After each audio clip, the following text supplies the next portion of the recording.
Avec cette plume, j'ai rédigé. Avec cette plume, j'ai rayé. Avec cette plume, j'ai tenté. Avec cette plume, j'ai raturé, tout en gardant à l'esprit d'avoir essayé.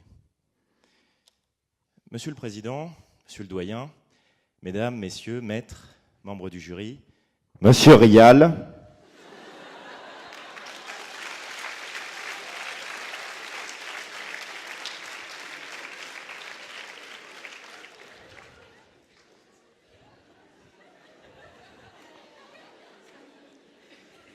Monsieur le Président du concours, Madame, Monsieur les assesseurs, cher public, bonsoir.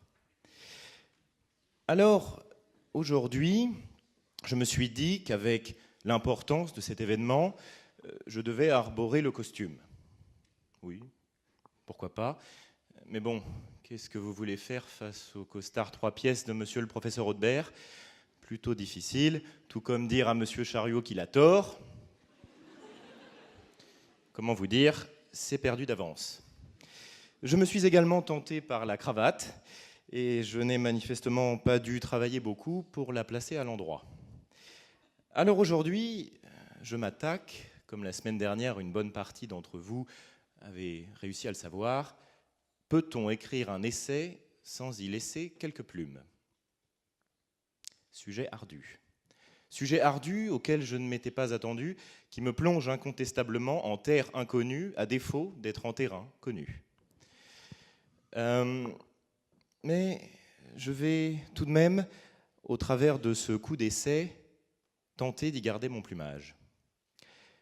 Style littéraire qui a fait son apparition au XVIe siècle, notamment sous la plume de Michel de Montaigne, l'essai est une œuvre de réflexion philosophique, une œuvre de réflexion historique, une œuvre de réflexion littéraire. Sur les écrits de Montaigne, j'aurais pu m'appuyer, que ceux-ci daignent m'inspirer, que ceux-ci daignent m'éclairer.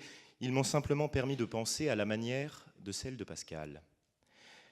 En étudiant cela, je doute que Montaigne s'en trouve déplumé. Tant ses essais, tant ses ouvrages ont inspiré et inspirent encore aujourd'hui. Cependant, ayant une volonté manifeste d'emplumer certains, je me suis intéressé à l'origine même de cette expression.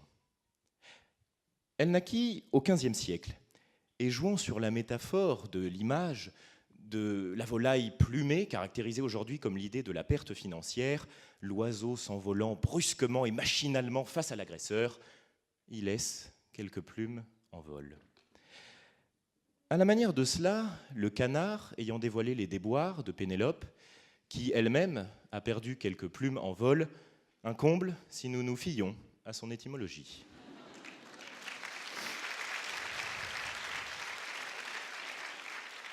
Pourtant, même le mythe le démontre, à trop vouloir toucher les étoiles, on finit parfois par s'y perdre, à trop vouloir s'approcher du soleil, on finit parfois par s'y brûler. Icare en a fait les frais. Celui-ci aurait dû écouter la sagesse de son père, Dédale, qui l'avait pourtant prévenu qu'en s'approchant trop près du soleil, ses ailes, non pas faites de plumes mais de cire, fondraient. Cependant, que le couple, qui valait 3 milliards, ne se recouvre pas dans son duvet. Malgré certains qui voudraient les plumer, personne n'oserait les orner de leur plumage. Symbole historique antique, la plume est, selon les populations amérindiennes, une image de décoration, une image également qui permet de classer les individus selon les rangs sociaux. Ainsi, l'oiseau dont était issue la plume permettait de classer les populations. Cependant, recouvrir entièrement le corps de plumes devait donner plus d'éclat, devait donner plus d'agrément. Cela ne semble pas être la volonté de certains pour M. Fillon, qui semble ne pas être taillé sur mesure pour ce genre de gratification, bien que ces mensurations fassent aujourd'hui l'objet de multiples examinations. Alors, Mme Fillon semble, elle, vouloir voler sans aile. Quelle folie! Mais historiquement, la plume n'a pas toujours été le symbole décoratif et ornemental qu'il a été.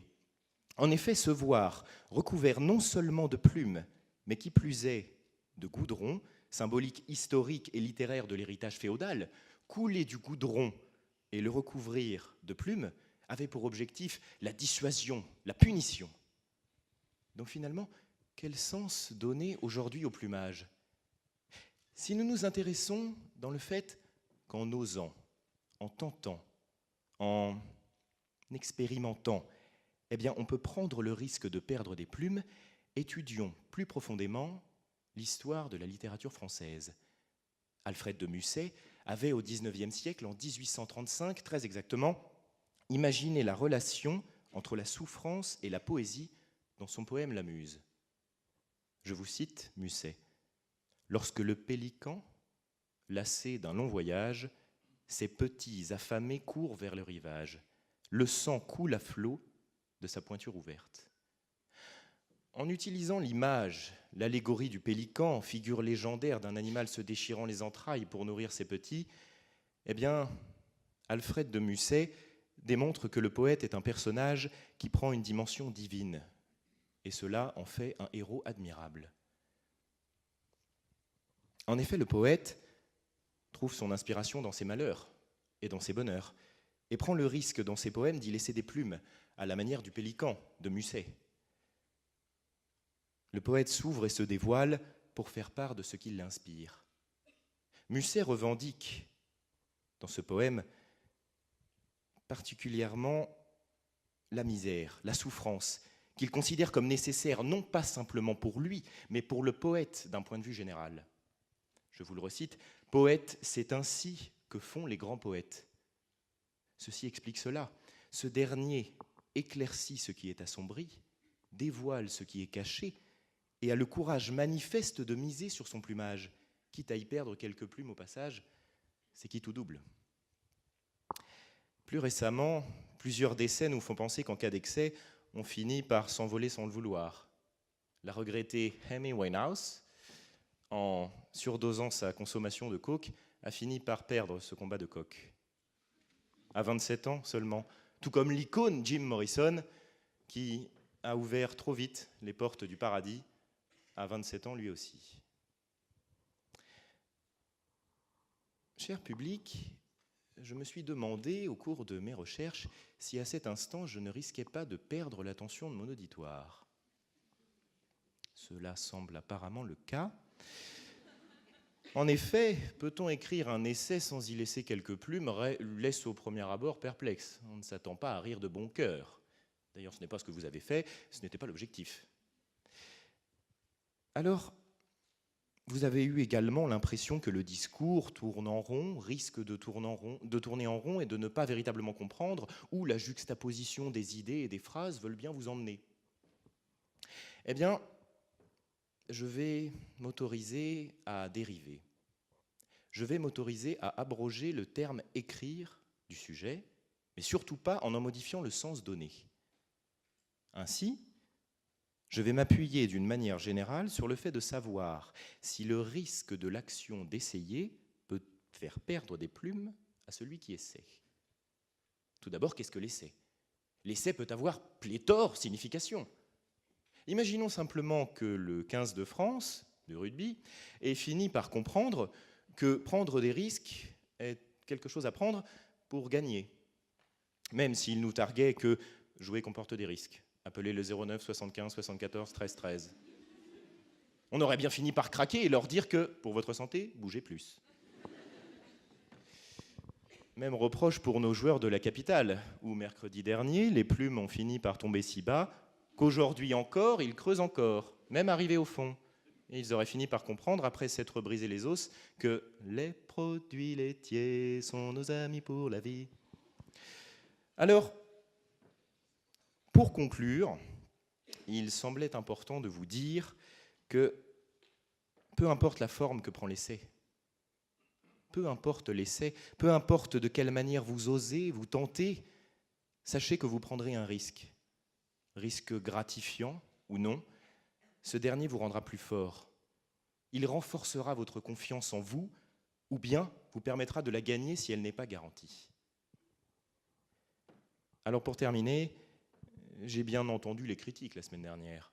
On m'a dit « Oui, Jules, on n'a pas compris ta conclusion, ça s'est fini trop vite, on ne savait pas comment applaudir. » Donc, je vais être plus clair puisqu'apparemment il faut l'être, car comme disait ma grand-mère, personne ne connaît ma grand-mère, c'est pas grave.